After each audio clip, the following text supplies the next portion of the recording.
Olá, caros estudantes, eu sou o professor Carlos de História e hoje nós vamos responder as questões aqui do conteúdo do nono ano relacionado ao capítulo 5º, cujo tema é período entre guerras, regimes totalitários e autoritários. Então vamos aqui às questões, vamos à questão da página 5. Então vamos aqui à questão.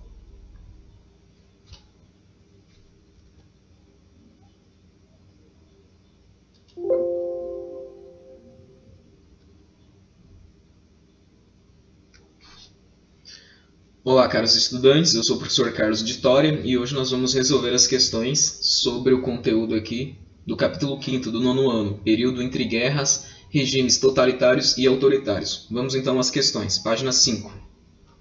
Organizando a história. Marque com V para as afirmativas verdadeiras e F para as falsas. Letra A. Entre as causas da crise que aconteceu na Europa depois do final da Grande Guerra em 1918, estão a desestruturação das famílias e a perda de parte da população devido a doenças epidêmicas ou combates. Correto, verdadeiro. Letra A, verdadeiro. Vamos à letra B. A situação vivenciada pela Europa, especialmente durante a década de 20, fortaleceu o liberalismo. Incorreto, né? Como nós estudamos na teoria, os regimes totalitários e autoritários que ocorreram na Europa, eles ascenderam porque eles não acreditavam mais no liberalismo econômico, até porque houve um período lá houve crise do liberalismo econômico com a crise de 1929 lá no centro do capitalismo mundial, que foi ali nos Estados Unidos. Vamos aqui à letra C. Em um regime totalitário, o poder fica centralizado no poder executivo, que controla as leis e as punições. Correto, verdadeiro. E a letra D. A liberdade de expressão é cerceada em regimes totalitários, podendo ser reprimida com violência. Verdadeiro. Então, nesta questão aqui nós temos a letra A, afirmativa verdadeira, a letra B, falsa, letra C e letra D são verdadeiras. Vamos à questão aqui da página 8. Vamos à questão da página 8. Ou melhor, isso mesmo, vamos à questão da página 8.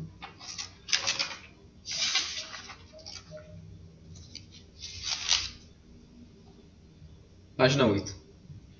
Para compreender o contexto da organização do fascismo italiano, é importante identificar alguns acontecimentos cujo protagonismo foi Benito Mussolini. Para isso, relacione as colunas a seguir. 1. Marcha sobre Roma. 2. Carta del Lavoro. 3. Questão romana. 4. Tratado de Latrão. E 5. Pacto de Aço. Então vamos aqui às assertivas. Letra A.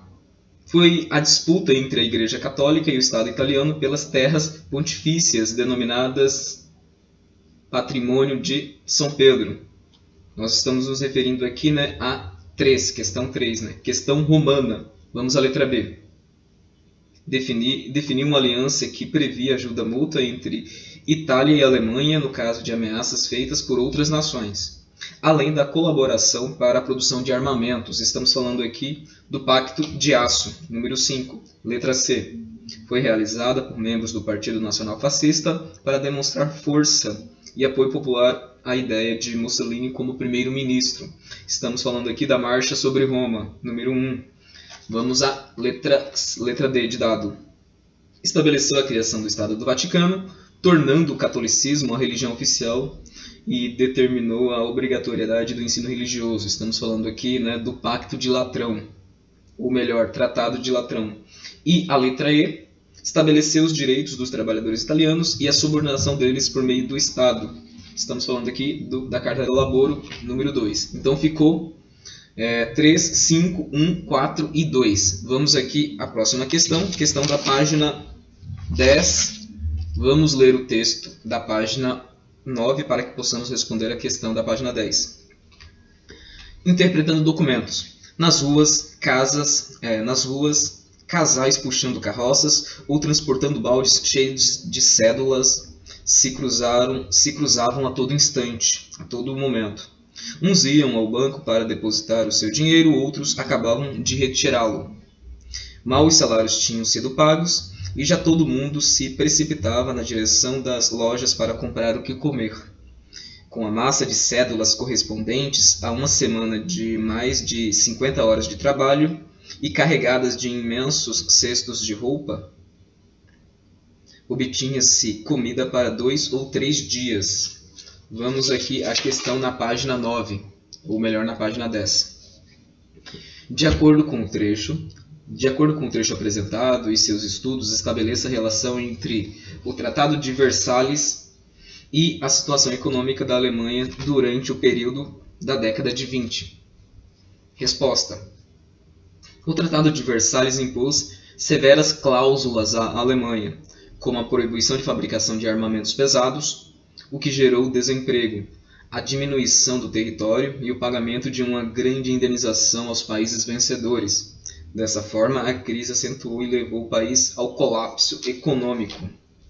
Vamos aqui à próxima questão, questão da página 15.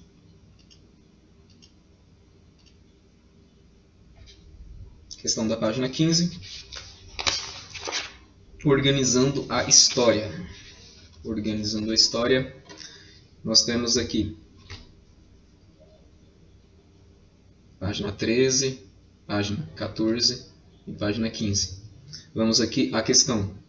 Analisa as afirmações a seguir sobre o governo salazarista em Portugal, 1926 a 1974. Então, o salazarismo foi um regime autoritário ocorrido ali na Europa, em Portugal. Então, vamos aos itens aqui. O salazarismo foi marcado por características como a implantação de políticas econômicas que favoreciam a burguesia, a perseguição aos grupos de esquerda, a existência de um único partido político e a elaboração de uma nova constituição. Correto. Isso foi feito, pelo regime ditatorial autoritário salazarista. Vamos ao item 2. O salazarismo criou o Estado do Vaticano. Aqui já de início a gente percebe que está incorreto. Tornou o catolicismo a religião oficial do Estado português e determinou a obrigatoriedade do ensino religioso nas escolas. A Igreja Católica ainda recebeu uma indenização de Portugal. Essa assertiva aqui se refere à Itália, e não à Itália fascista, e não a Portugal salazarista. Vamos aqui ao item 3. Implantou medidas restritivas à liberdade de expressão e de associação. Estabeleceu a censura à imprensa e a proibição da realização de greves, além de criar uma polícia política, a Polícia Internacional de Defesa do Estado, PIDE. Então, sobre essas afirmações, é possível dizer que todas estão corretas? Não. Somente a afirmação 1 está correta? Não, porque a 3 também está. Letra C, 1 e 2 corretas? Não, porque a 2 está incorreta. Letra D é a afirmativa correta. Somente a afirmação 2 está incorreta, tá? Porque as outras duas estão corretas. Então, o gabarito aqui é a letra D. E na letra E, não há nenhuma afirmação correta. Então, a letra E está incorreta. A afirmação correta desta questão é a letra D de dado. Vamos aqui agora à questão da página 16. Vamos ler o trecho aqui para que a gente possa responder as questões da página 17, 18 e 19. Interpretando documentos. Observe a imagem do quadro. Vamos aqui atualizar a página para aqui. Isso. Interpretando documentos. Observe a imagem do quadro Guernica, do pintor espanhol Pablo Picasso, 1881 a 1973. A obra simboliza a destruição da cidade basca de Guernica durante a Guerra Civil Espanhola, no dia 26 de abril de 1937, pela Força Aérea da Alemanha, que estava a serviço de Francisco Franco. Depois leia a citação de Pablo Picasso sobre a produção de arte em tempos de conflitos e destruição.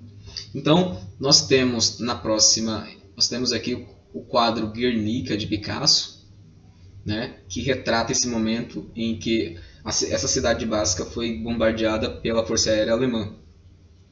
Vamos aqui ler o trecho do texto de Picasso.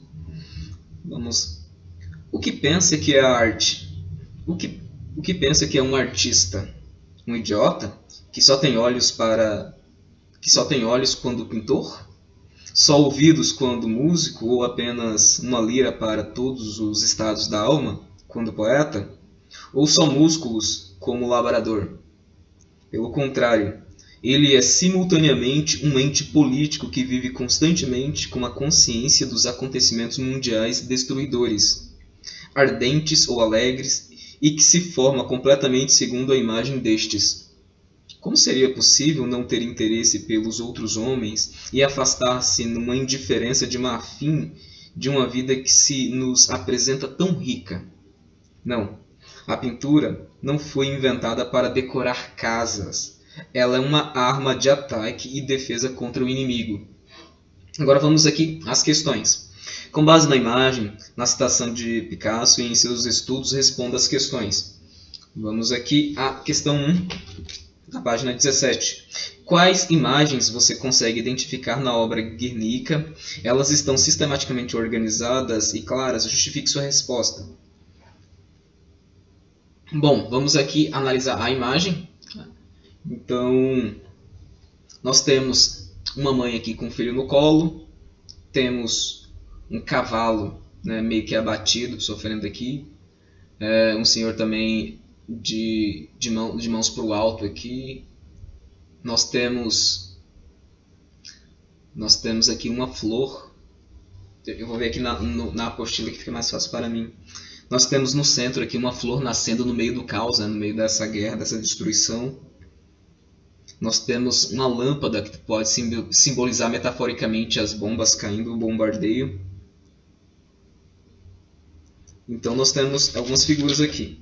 Então a mãe que chora com seu filho no colo morto nos braços, o cavalo ofegante e derrotado, as luzes das bombas, a flor que nasce na mão sem vida e corpos esquartejados e as pessoas mortas no chão. E a disposição, né, das figuras dentro do quadro, dentro da imagem, estão totalmente desorganizadas. É uma forma também de dizer alguma coisa, dizer que a guerra, porque uma guerra as pessoas não vão ficar tudo certinho, enfileiradas, mortas, né? É uma forma de comunicar a tragédia da guerra. Ela desorganiza tudo, a vida, a existência, e causa uma desordem em várias nuances, em questões humanas, em questões sociais, questões psicológicas, em todas as nuances. Vamos aqui à questão 2. A disposição dos elementos foi intencional? Isto é, ela transmite alguma ideia? Bom, aqui nós já respondemos praticamente. A forma como essas imagens, a forma como esses protagonistas estão organizados visa transmitir ao observador o próprio caos da guerra, situação de desordem não apenas da vida exterior, mas a mente e a perspectiva de mundo das pessoas que vivenciaram o conflito armado. Então vamos aqui às questões da página 18. Questão 3. Questão 3. Quais sentimentos essa obra desperta em você? Por quê? Bom, a questão aqui é pessoal, mas você pode mencionar, vamos aqui à imagem novamente, o sofrimento de uma mãe que perde o seu filho. Você pode mencionar a destruição de uma geração. Você pode mencionar o sofrimento da população. Você pode dimensionar os reflexos disso na vida dos parentes dessas pessoas que morreram aqui. Porque quando morre uma pessoa, não morre um ser. Toda uma família sofre com isso. Então, você pode mencionar aqui diversos fatores que influenciaram, né, você, cara aluno, de forma pessoal. Vamos aqui à questão 4. De acordo com o texto de Pablo Picasso, qual o papel de um artista na sociedade e qual a função de sua arte? Bom, como nós analisamos lá o texto, Picasso, para ele, o artista ele não é alheio aos acontecimentos do mundo, né? Então, e ele até argumenta, a pintura não foi feita para decorar casa, ela foi feita para fazer o ser humano refletir, se humanizar, se tornar cada vez mais humano e sensibilizar com causas humanísticas, com causas da vida. Então, ele argumenta também que a obra de arte é uma arma contra o inimigo, né? Contra a desumanidade, contra as arbitrariedades, contra tudo que possa afetar negativamente o ser humano. Vamos aqui à resposta da questão 4. O artista É um ser engajado na sociedade que utiliza a sua arte para retratar e denunciar as injustiças e registrar a época em que se vive, em que ele vive.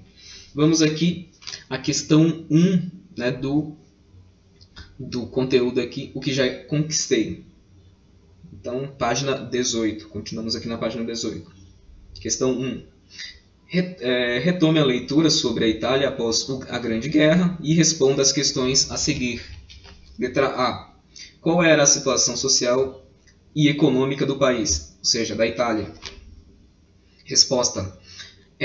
A Itália era caracterizada por uma greve, a Itália era caracterizada por uma grave crise social e econômica marcada pelo desemprego, pelas greves, pelas invasões de terras, pelo endividamento externo e além de um crescimento, né, do ideal socialista.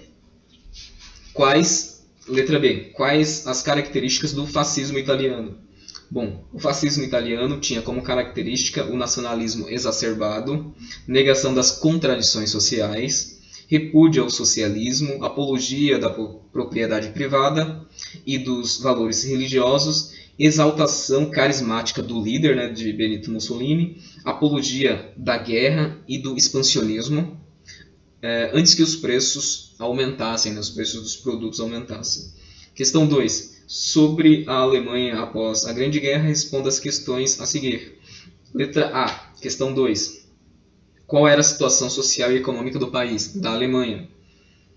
Assim como a Itália, a Alemanha apresentava um quadro de grave crise econômica, desemprego, miséria crescente e instabilidade social, por conta, né, da crise em si e também por conta do Tratado de Versalhes. Letra B. Como Hitler chegou ao poder? Resposta. A ascensão de Hitler ao poder deve-se à instabilidade política da Alemanha no período. Em 1932, Hitler se candidatou à presidência da República Alemã e foi derrotado pelo Marechal Paul von Hindenburg. Contudo, o partido nazista elegeu a segunda maior bancada no parlamento alemão. Assim, Hindenburg convidou Hitler para ser chanceler, ou seja, primeiro-ministro da Alemanha, e a partir daí, utilizando-se principalmente da propaganda política e das organizações paramilitares, ou seja, milícias, foi se estabelecendo ditatorialmente no poder. Letra C. Qual era a ideologia de Hitler? Como ela se caracterizava? A ideologia de Hitler se caracterizava pelo extremismo, pelo extremo nacionalismo, pela belicosidade, ou seja, né, pelo apreço à guerra, né, incentivo à guerra e ao expansionismo, e também pelo antissemitismo e culto ao líder. Então essas eram as características da ideologia de Hitler. Ele era contra o socialismo, contra os judeus, ele era extremamente nacionalista, então ele acreditava que a Alemanha tinha o direito de invadir e conquistar outros países, e também era a favor da propaganda, né, para envaidecer a figura do líder, né, como salvador da pátria dentro daquele período. Vamos aqui à letra D da página 19. Página 19. Como era feita a propaganda nazista? A propaganda nazista, responsável pela consolidação do nazismo na Alemanha, utilizava o rádio e o cinema, as grandes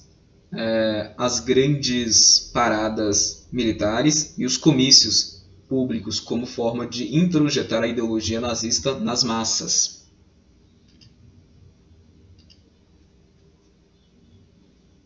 Por meio de discursos maniqueístas e da exaltação da imagem do líder, impunha-se uma propaganda popular e extremamente emotiva.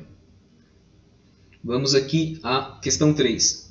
No caça-palavras, encontre 6 expressões que se referem ao governo de Salazar em Portugal, Antônio Salazar. Depois, utilizando as expressões identificadas, produza um parágrafo sobre as principais características desse governo. Então vamos aqui utilizar o caça-palavras. Então, por exemplo, aqui nós temos esquerda, ou seja, o governo de Salazar ele perseguia os partidos e as pessoas de esquerda no seu governo. Nós temos aqui burguesia. O governo de Salazar ele valorizava os burgueses na sua política. Nós temos aqui liberdade.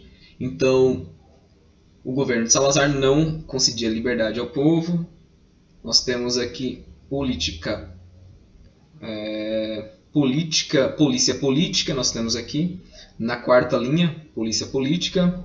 Nós temos Constituição aqui na penúltima linha da última para a primeira, Constituição. Nós temos aqui censura, né, de trás para frente, censura. Então aqui nós temos as palavras. Agora a gente vai fazer o parágrafo, né? O governo de Salazar foi marcado por políticas econômicas que favoreciam a burguesia, pela perseguição aos grupos de esquerda e pela elaboração de uma nova Constituição. Implantou medidas restritivas à liberdade de expressão, estabelecendo a censura à imprensa e criou a polícia política, né? A Polícia Internacional de Defesa do Estado, PIDE. Vamos aqui à última questão. Então, a Guerra Civil Espanhola, embora restrita ao território espanhol, pode ser considerada um conflito de caráter internacional. Justifique sua resposta. Sim, ela pode ser, porque ela teve influência, porque o motivo dessa guerra civil foi ideológico, né, em relação ao capitalismo e ao socialismo. Então nós temos aí duas vertentes mundiais ideológicas em embate prático. Além disso, países como França, Inglaterra e a União Soviética interferiram a Alemanha, a Itália também interferiram nessa. Basicamente, a Itália e a Alemanha, né, apoiaram Francisco Franco e a União Soviética apoiou o Manuel Açanha, que era um dos líderes ali da Frente Popular, que tinha vencido legalmente a eleição, e essa vitória não foi aceita pela Frente Nacionalista, liderada por Francisco Franco, e eles deram um golpe e tomaram o poder, não aceitando a vitória legal que a esquerda havia conseguido ali dentro da Espanha. Então vamos aqui à resposta. Sim, tem âmbito, ela tem características de âmbito internacional, porque a Guerra Civil Espanhola retratou a oposição que havia nas primeiras décadas do século XX entre o socialismo e o fascismo, entre o socialismo e o fascismo e o capitalismo. Por seu caráter internacional, além disso, os lados conflitantes receberam apoio de diferentes países que enviaram armas e soldados para a guerra, né, como eu mencionei anteriormente. A Alemanha, a Itália e a União Soviética.